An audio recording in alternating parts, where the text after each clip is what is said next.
We've had a lot of reaction to our report last night about the appalling new data out of South Carolina that read like a statewide cry for health care reform. Last night we reported that South Carolina has among the country's worst women's reproductive health care. Rates of teen pregnancy, low birth weight infants, and infant mortality that are among the highest in the country.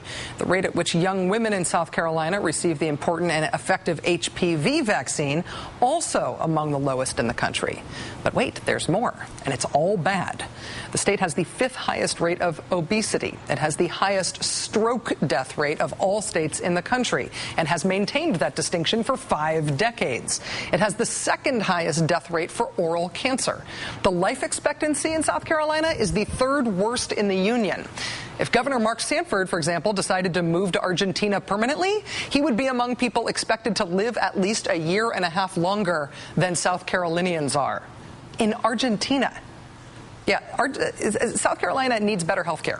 And to get it, it may need some civil servants who are slightly more interested in getting that for the state. Governor Sanford, considered just a year ago a possible presidential contender in 2012, led the fight to turn down stimulus funding from the federal government, shunning federal unemployment benefits when South Carolina had the 2nd highest rate of joblessness in the country. We should have seen that as a symbol. And that was all before he offered this fine moment in leadership.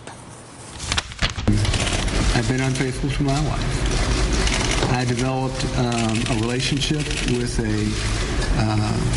what started as a dear, dear friend from Argentina. About a year ago, it sparked into something more than that. I have seen her 3 times since then during that whole sparking thing. After that performance, the Department of Homeland Security temporarily took away Governor Sanford's Homeland Security clearance because they thought what the rest of the country thought. This man is not balanced. And then there's South Carolina's Senator Lindsey Graham, who last week at President Obama's speech came dangerously close to clapping for the president, but who has otherwise fought health care reform tooth and nail. People have tried this model in other countries. The first thing that happens, you have to wait for your care. And in socialized health care models, people have to wait longer to get care, and the government begins to cut back on what's available because of the cost explosion. South Carolina's other senator is, of course, Senator Waterloo Jim DeMint, a man who perhaps more than any other senator has staked his current career on killing health reform. We must stop this government takeover of health care. Friends, this is a critical battle for the heart and soul of America and for freedom itself. And then there's this guy, South Carolina's own personal metaphor for things are good just like they are. It's one thing to make the case against the country fixing something if in your state you're doing great on your own. But if your state is a disaster area on its own, it is quite another thing to throw yourself in the way of what you, more than anyone, need for help. Joining us now is a proud South Carolinian, Eugene Robinson, Pulitzer Prize-winning columnist and associate editor for The Washington Post. He's also an MSNBC political analyst. Gene, thanks for being here.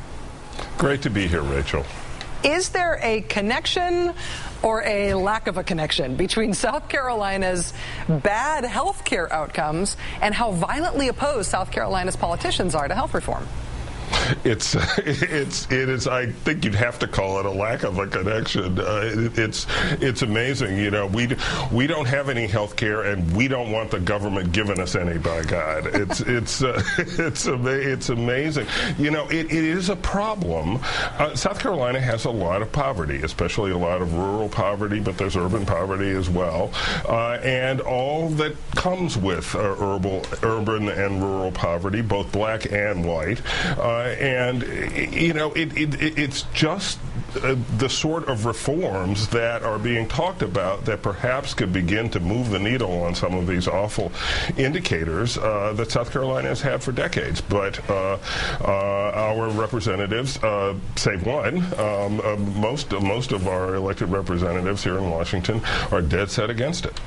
Well, let me ask you the awkward question about what you're just alluding to there. African Americans are disproportionately affected by poor health care. Obviously, poor Americans are as well, and poor definitely straddles the race line in a lot of states, including South Carolina. But here's a picture of what South Carolina's political representation looks like in Congress right now, and it is all white save for James Clyburn. Is race and representation a factor in South Carolina's bad health outcomes, but also its politics about health? Well, sure. I mean, just ask the question flatly. Yes, it is. Now, is it the same kind of factor that it was when I was growing up and Strom Thurmond was our senator and students were fighting and dying in a demonstration in my town over a segregated bowling alley in 1968? No, it's not. It's not that. And in fact, I am struck when I go home to South Carolina at seeing black people and white people together in integrated settings in a way that I never would have seen before.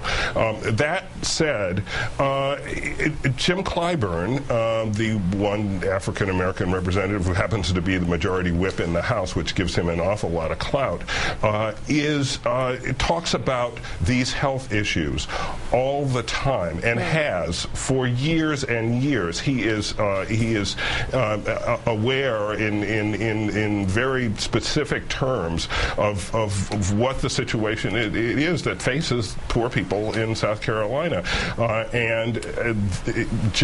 Frankly, Joe Wilson's was best known in the state before he became a U.S. representative when he was in the state Senate as one of the last 7 diehard state senators to oppose taking the Confederate flag down from the State House. Eugene Robinson, Pulitzer Prize-winning Washington Post columnist and MSNBC political analyst. I believe when I talk to you about this, Gene, that if people know more about how bad the health outcomes are in South Carolina, there will be more of a push for South Carolina politicians to want health reform. You make me believe that. Let us hope that it is true. Let's hope that it is. Thanks, Gene. Nice to see you.